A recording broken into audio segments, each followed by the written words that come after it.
Imagine grinding through high school, working extra hard to get a scholarship or grant, and you finally make it to campus just to find out that you don't have the proper funds to support the expenses that you get while you're on campus, such as like food and other basic necessities.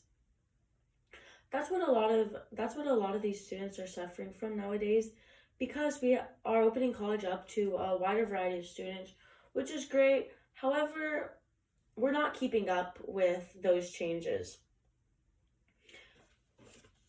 We first can look at how many students are suffering from this problem. The Washington Post on April 3rd, 2019, shared with us that 36% of students from 66 surveyed colleges don't get enough food to eat. This statistic is showing that it's obviously a problem. And it's so personally like even more sad to me, in my opinion, is because of what Feeding America shared with us on August 20th, 2021. Students struggling to get enough food to eat are more likely to get a lower grade point average than students who don't have to worry about this. It's really sad because they're working equally as hard, but they're at a major disadvantage compared to other students. Although we're opening up the opportunity of college to a wider variety of students, colleges need to be taking the adequate provisions to help support these students once they're on campus. Today, I'll be here to inform you guys on the problems, causes, and solutions for food hunger across college campuses. First, we can start off with the problems. And the number one is the mental and physical aspects that this is all causing for the students. These students are in college, so they have to listen to long lectures, have a lot of homework. They need to be grasping onto a lot of information. With that, they need to have their brain alive and with proper nutrition and vitamins. And obviously, buying a cup of ramen is a lot cheaper than buying a healthy salad from Whole Foods, but it doesn't have the same vitamins. And physically, these students, they can't work out or train as hard or push their body as hard because they don't have the necessary fuel. And another problem around this is that students don't want to speak up about this. There's a lot of stigma around this all, and it can be quite embarrassing for a lot of students. The Washington Post on April 17th, 2018, said that the University of California found that 40% of their students suffer from food insecurity. And I can believe this statistic because I even remember being in elementary school and comparing how much food and like the food. I thought that all my other classmates' foods was always like more classy and had nicer food and bigger portions. So I felt kind of insecure about mine, and maybe that meant my family was less like wealthy than my other classmates.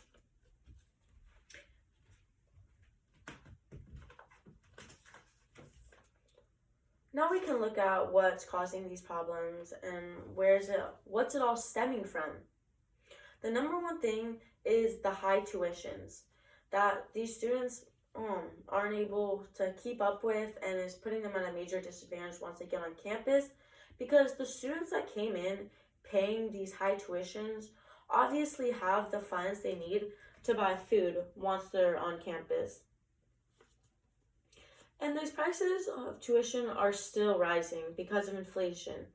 The CNBC on December 13th, 2019 said that the cost of college increased by more than 25% in the last 10 years. It's still on the rise, and this problem keeps getting worse.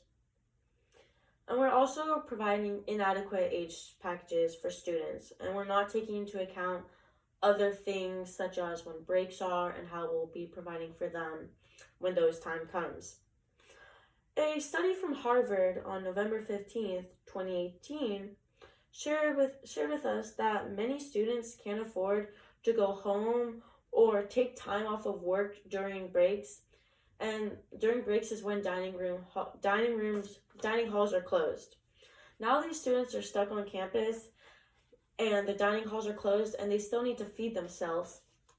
So they have to go off campus to find food, which is usually a lot more expensive, and they also might have to pay for transportation, which adds on to that.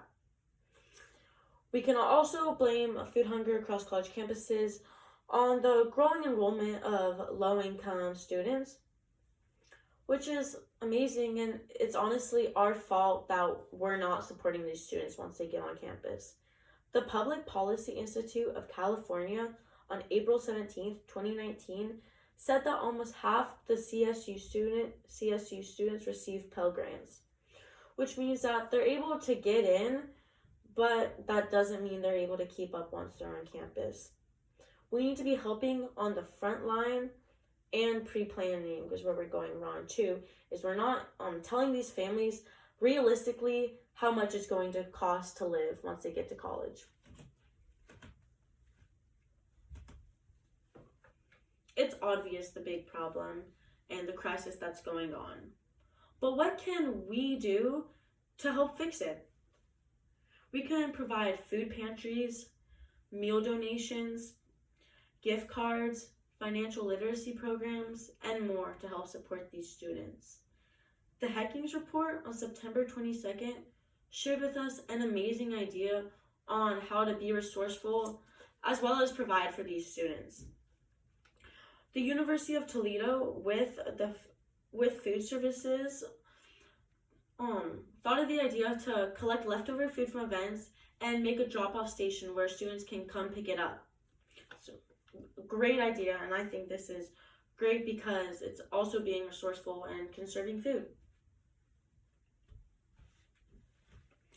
I want to wrap up everything up now.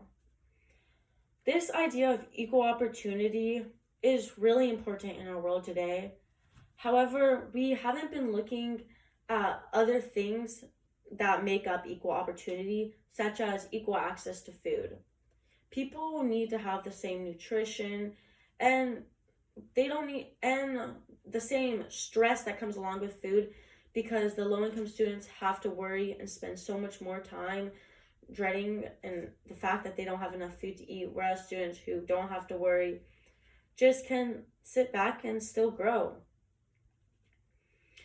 Equal opportunity means equal access to food as well, and that's why colleges should be taking the necessary provisions to help these students. Thank you for listening to my speech.